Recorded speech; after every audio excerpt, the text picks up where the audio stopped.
Hey guys, welcome to Savvy Goes Solo, a channel all about solo role playing. All facets from actual plays to reviews to I don't know, tutorials, that kind of thing. This is the first video in my series on solo roleplay. And I am using Obsidian, Gemini, and Covetous Poet in order to create a campaign, and then I will play through the campaign. I'm not sure which system I'm going to use yet. It's between Cortex Prime and the Paragon system, and which runs Aegon and some other hacks. And I like both, but they're kind of the opposite of each other. Well, we'll see what I'm feeling by the time we finish this campaign and create our characters. So, first of all, what is Covetous Poet? I will show you right here. The Covetous Poet Adventure Creator and Solo GM Guidebook. It's a supplement to help role players create adventures and play their favorite solo systems. And it is pretty awesome, and it's got tons of material. Let's look at the table of contents. The Adventure Creator, it talks about act structure. So, depending on what kind of game you want to play, the length of the game, you can do these variations. For the sake of this channel, we're just going to go with the standard 3-act structure, the call to journey or whatever, call of the hero, something like that. Story charts, these are the meat of this whole thing, and I have painstakingly created JavaScript scripts that will generate a fantasy campaign, horror, sci-fi, mystery. That's that's what I got. Fantasy, horror, sci-fi, or mystery, and at the click of a button. And that took like a whole day's worth of coding. But since I figured it out, it's pretty nice, because the only reason I haven't used this before is because the amount of time you have to spend just to create the campaign, like rolling on tables, like I'm talking D1000 tables, it's a lot of work. And so it was a lot of work creating the scripts, but now it's one and done, and it will roll up any campaign for me at the click of a button now. It also has a solo GM system here, which I'll look into using. I think since I am using Covetous Poet to create the campaign, it might be cool to use it as a solo GM. Typically, I use this little guy over here, GM's Apprentice, because it has everything you could ever want with an Oracle. So no promises on me using Covetous Poet as a solo GM, though I will. Oh, we'll see. We'll see how I'm feeling when we start. So let's look at this a little bit. We have the Adventure Creator, which uses story sheets that look like this.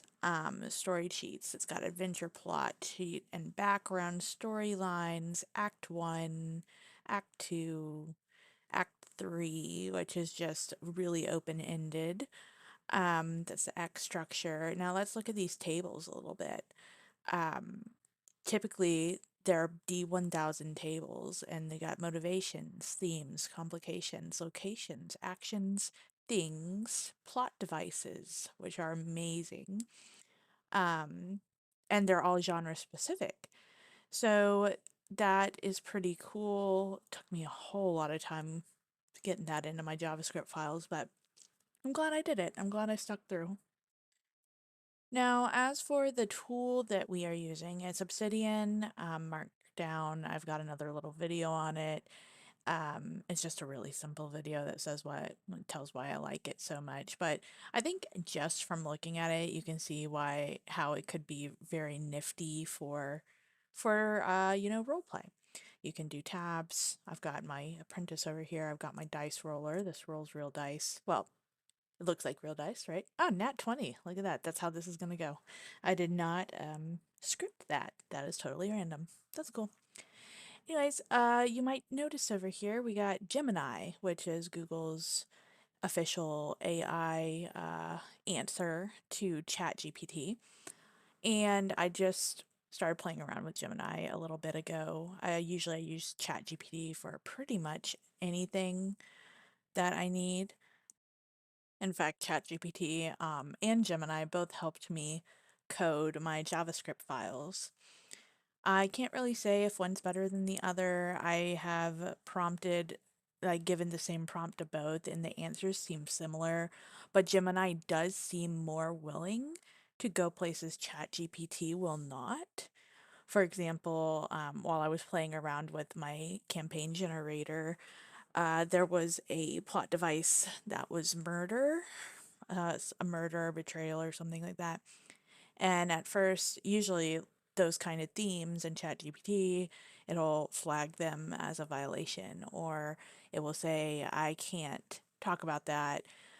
Gemini did give me that answer. It said, this is not safe. I'm going to give you these alternatives that are safe for everyone. And I went back, I edited my prompt, and I let it know that all the players are adults who can handle mature themes, and then off it went. It took the murder plot and it did something with it. So I don't know if that's everybody's experience, but for me, I was able to get it to do what I wanted just by letting it know that, hey, we can handle a little bit of murder. It's okay. This is an RPG. What is a role playing game without without people dying, you know? So, on to it. I've got my Obsidian, and I have this nifty little plugin called JS Engine, and it can execute any JavaScript file that you have in your vault. So I keep my scripts in the templates folder, and you just click it there, and see, I've already got all of them in here. We're going to go fantasy because I feel like that's one that everybody is really familiar with. And then I have it to output the markdown file in my generated command campaigns over here. So we go over here, and what are we looking at? This is a markdown version of this Covetous Poet's Adventure Sheets. So we have this sheet, we have these things, we have the Act 1, Act 2, Act 2, and Act 3. And that is what I have translated into this. So let's talk about what these files look like a little bit. We have my prompts. This is usually using callout, which is native to Obsidian. That's how you can do that. That's how you can change the name of the callout, is just by writing a name by it. Anyway, let's turn this into a read-only. So these are my prompts that I've kind of fine-tuned to give me what I'm looking for when it comes to Gemini. And then I'll put the campaign summary up here. This is actually the very last thing that will be generated when we are entirely done. Then we have our story background with the prompt and the abstract here. Story plot with the prompt and abstract. Oh, I've got two abstracts there. Gotta fix that.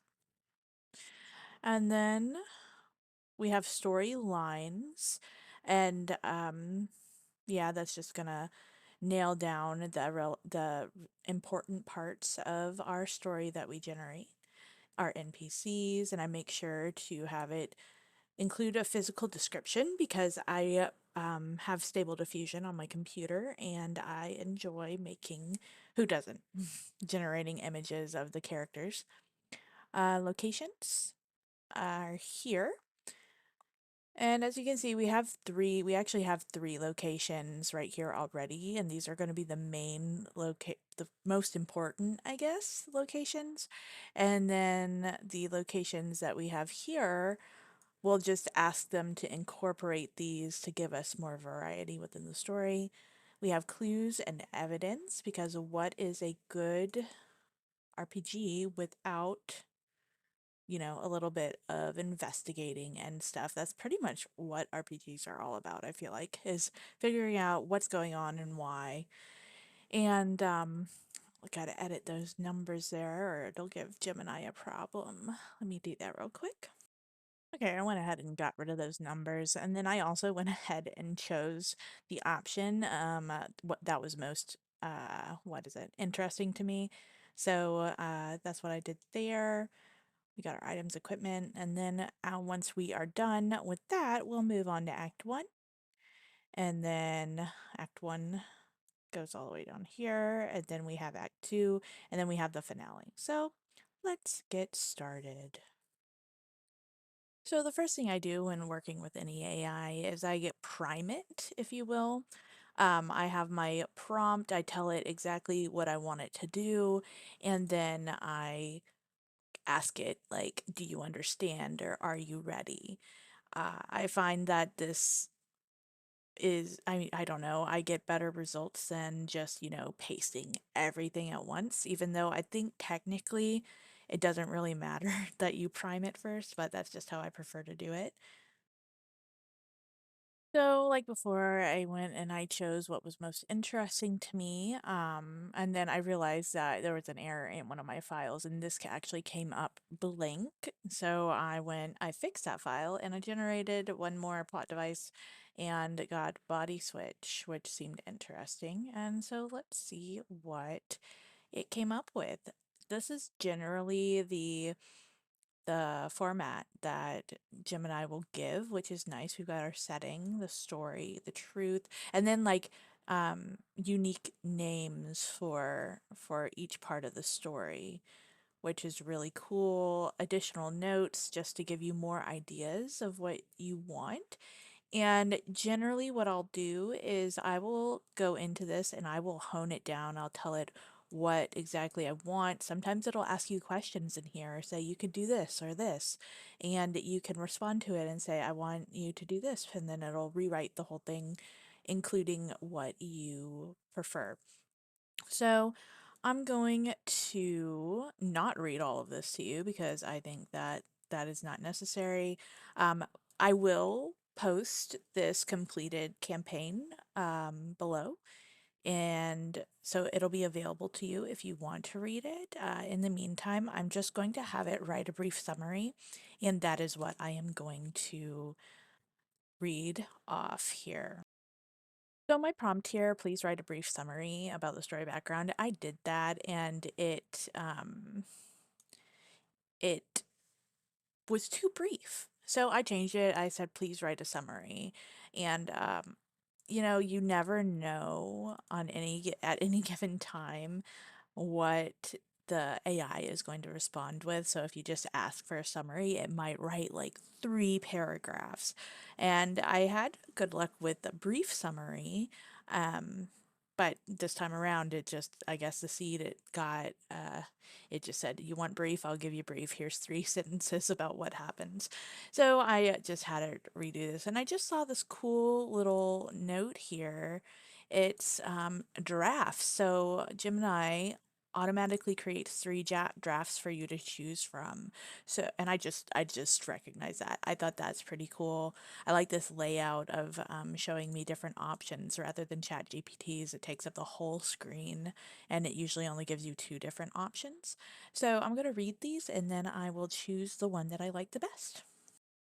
Okay, and I like the first one the best. So we have the Jewel of the South, once a prosperous kingdom, is now riddled with whispers of corruption and unrest.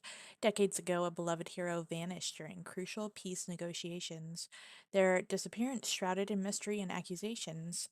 Now, years later, the PCs discover a hidden message revealing the hero is alive, their body switched with another. The PCs must navigate a web of deceit, protect the switched individual, and potentially reignite peace negotiations, all while the fate of the kingdom hangs in the balance.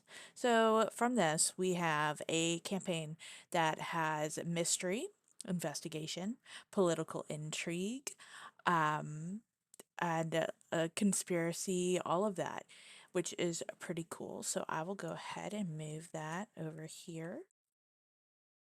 So I have moved over the summary that we decided on as well as the details it gave, and we will continue to the story plot. Okay, so we have our story plot here. It's a story of intrigue and deceit. There's people. There's a group of people who are acting as the puppeteers for things going on in this place. Um, Apparently, the PCs, you know, delve deeper and have to deal with their own inner vices.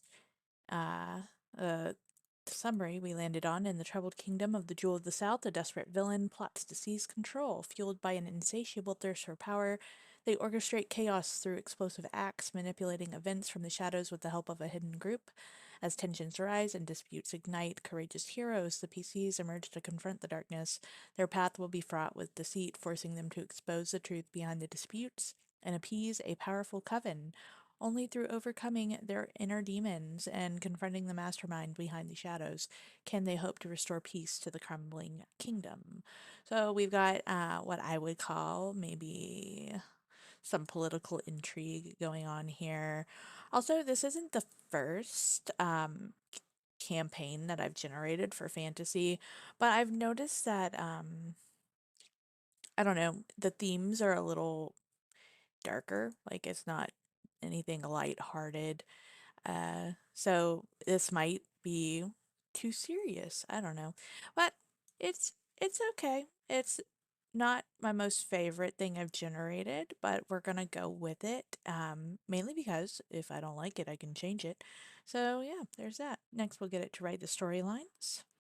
So we got our storylines here: shadows in the stadium, whispers in the field, covens and cauldrons. That's that's AI does have a way with language that it is very obvious that it's AI written. Um, yeah, if you ever plan on building your own campaigns, to put on drive through or to give out, I would highly suggest it. It heavily needs editing, so that it's written by a person, because some of the language in here is kind of silly, but that's okay because this is just a starting point. It's yeah. Now the main purpose of storylines is to kind of get an idea of how the beats of the story, if you will. So that's what we have there, and then we will go get our NPCs. So here we go. We have our NPCs, and even though I do not think any were named in our summary here, that's okay. Sometimes it'll come up with a whole story with all the NPCs already in here. This is very basic. Did not. But we have it created our important NPCs that we want to keep track of, and who they are, if they're with a faction, all that. And then, of course, we have the mastermind, who we do not know who that is. So that's cool. Next, we're going to ask Gemini to incorporate these locations into the story. Okay, so we have whoops, our locations here. I just asked it. I said incorporate these locations in the story, included the locations. It told me about each location, and then it incorporated them and gave them, you know, suggestions of what I could use it for, which is pretty cool. Next, we will get our clues and evidence that will be peppered throughout the story. Okay, and we got our clues. It gave us each clue, and as well as locations, details, and connection, which is cool. This is an encounter. We can figure out a victim. It's weaving the entire story together, which is really neat. And obviously, if something doesn't make sense, you just go and you use your own brain to change it. We'll get our items and equipment. So we got our items that the PCs can find, because what is a good campaign without being able to find cool stuff that you get to keep and maybe even use on yourself or others. So we got our alchemist vial. It told me where it is, what clue it's connected to, what NPC it's connected to. The whispering cloak. That seems cool. That's cool. Yeah, the fractured compass. Signet ring, shapeshifting amulet, and echo blade. That's pretty neat. Okay, so what we have generated the foundation of our story.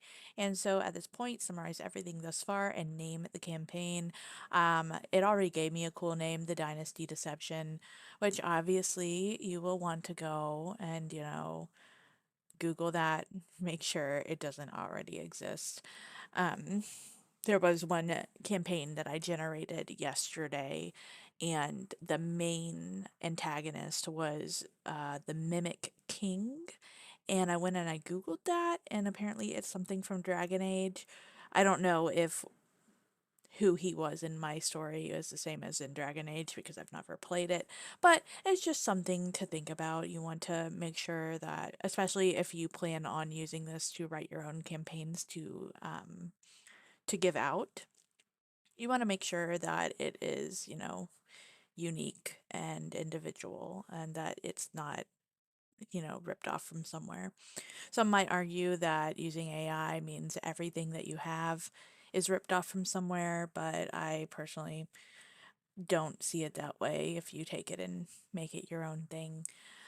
Um, it's gotta be, what is that? Varying, like a certain degree away from anything that's already exists, basically. So we have to summarize this, so we will do that. And the reason that we are summarizing it is so that I can feed it back into the AI at various intervals so that it remembers. Because AI, unfortunately, has a set, it doesn't have infinite memory. It can only remember so far back in the conversation. And if you can't, if you don't remind it what we are talking about to keep the context, then it will start throwing in stuff that shouldn't be there. Which probably isn't such a big deal when it comes to like a fantasy campaign because really nothing's off limits in fantasy, right? But we want to try to keep some form of continuity here because it's less work for me. So I'm going to summarize this. We have our campaign summary all ready to go. Our setting, story, background, plot. Um, Okay, I actually wasn't quite happy with what Gemini gave me in terms of the summary. And this is where you never know what you're gonna get because of the way that AI works. It's not always like consistent with the output, even if you give it the exact same prompt in a different chat, it could give you a totally different format or answer. And I just didn't like the format. So I went and I asked it to do it again. I've got some issues here with this note. I can fix that later. And I read over this. It seems it's concise enough, but it's got enough detail that I feel comfortable using it as a reminder. So next we are moving on to Act 1.